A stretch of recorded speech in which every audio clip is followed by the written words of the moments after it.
I'm going to talk just briefly for 5 minutes or so about a Christmas theme. This is the epilogue to our carol service, which I hope you've enjoyed up to this point at least. I want to suggest, in one sense, and from one perspective, how ordinary that first Christmas was. How ordinary it was. Let me just explain why I think that. First, I'm looking at Luke's Gospel and chapters 1 and 2. First, we have that census. Caesar Augustus proclaims a census. And now, it's a very ordinary thing. People have to go to their town of origin to be counted. It's not ordinary in the sense that this is the first one since Quirinius has been governor of Syria. Luke makes that point, and so it's not a sort of common event. It doesn't happen every year. But it is a very ordinary event from the state, as it were, from the Caesar. He has a census and everyone has to go to their towns. It's interesting as well that Luke uses this phrase, everyone went to their own town to register. We think of the journey and we get Christmas cards, don't we, with just Mary on the donkey usually, Joseph wandering along, walking along the road towards Bethlehem from their hometown of Nazareth. And they're on their own. They're alone. They're moving towards this town of origin. And we have the sense, we get the feeling that this was just these two people moving along. And yet Luke says everyone went to their own town to register. Everyone. There would have been hundreds of people moving along the roads at this time. Not just Mary and Joseph. And so it was a very ordinary thing to be doing. Everyone seemed to be doing it unless they lived in the town of their origin. A very ordinary thing to be doing. Even the fact that Mary was pregnant was she wasn't probably the only one pregnant moving towards the town of origin. There was nothing extraordinary in that, in this sense and from this perspective. When they get to the town, Bethlehem, they don't go to an inn, of course, that's a later idea. They go to a house in which there were two levels. The top level would have been for the humans to live in, the family to live in. And the bottom floor would have been for their one or two animals to live in and to be brought into at night. And they go to this house and they knock on the door, and the person who owns the house says, you can't live with us at the top level, at the top floor, but you can certainly spend the night with the animals if they're there on the bottom floor, on that ground floor. And so that's where they move into. A very ordinary situation, isn't it? Very ordinary indeed. And then we have the shepherds. Luke tells us that they are living in the fields. They probably had a little hut on the wall of their sheepfold, or maybe a tent.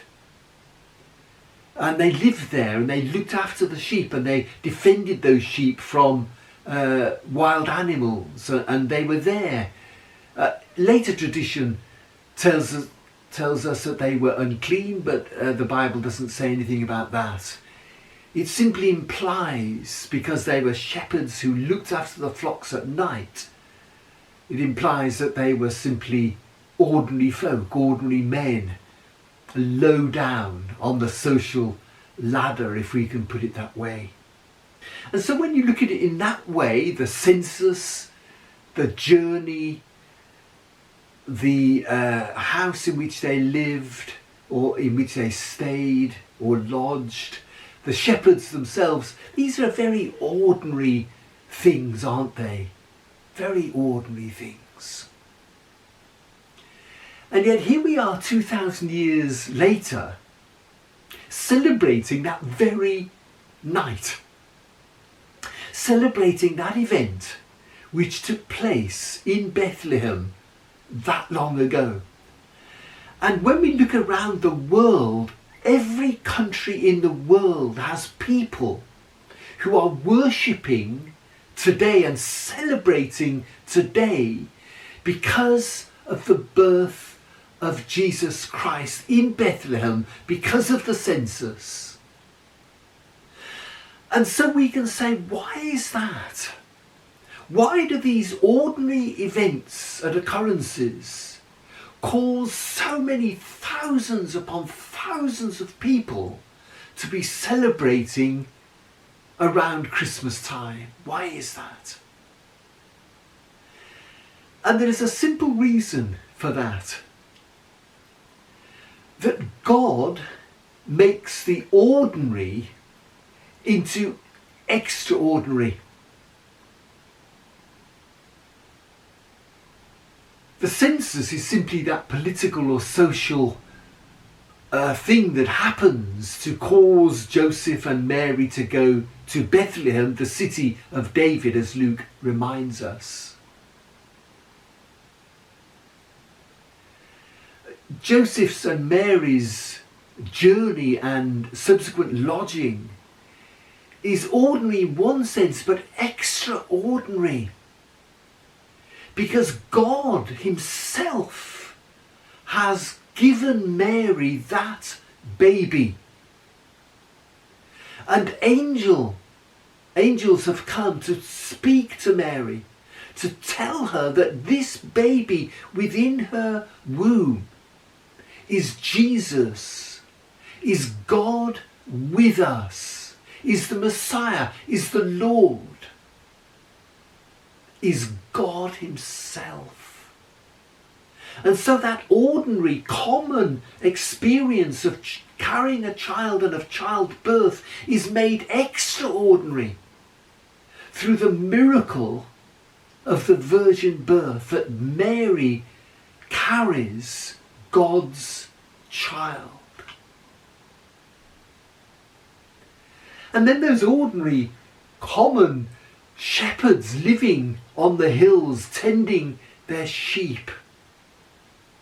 They come to Bethlehem not because of any ordinary situation, but because that has been made extraordinary by angels coming to them on their field, and by angels speaking to them about the glory of God in the highest heaven, and on earth peace to those on whom God's favour rests. The glory of God comes, and when the angels speak to them, the company, the whole company, the assembly of angels sings this glory.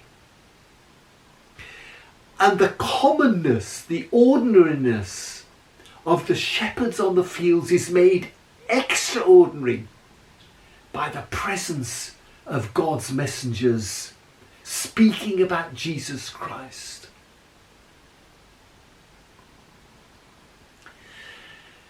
Do you see that God makes the ordinary extraordinary? That God can make our lives, yours and mine, which are ordinary in many ways, extraordinary by his presence. Can you see that the birth of Jesus, though common enough experience for women in those days as in ours, is made extraordinary because it's the miracle of the virgin birth, the miracle of God coming into this world to reveal himself, to preach and to teach the good news of God's gospel, to come to heal the broken, to free the captives, to teach those who are ignorant of God the ways of God, to show the love and the grace and the mercy of God to a broken and a fallen world. This is what we celebrate at Christmas. Not the ordinariness, but rather the extraordinariness, the miracle of Christmas. Would you put your faith in the God of the extraordinary? Would you put your faith in the God of miracles? Would you put your faith in the God of Jesus Christ? Because even today, he's making the ordinary extraordinary. He's freeing captives. He's healing the broken. He's forgiving the sinful. He's working his work of grace amongst us and throughout the world. He is the God who brings peace and joy and glory into the world of men and women. What a wonderful thing that God does that for the sake of our ordinariness.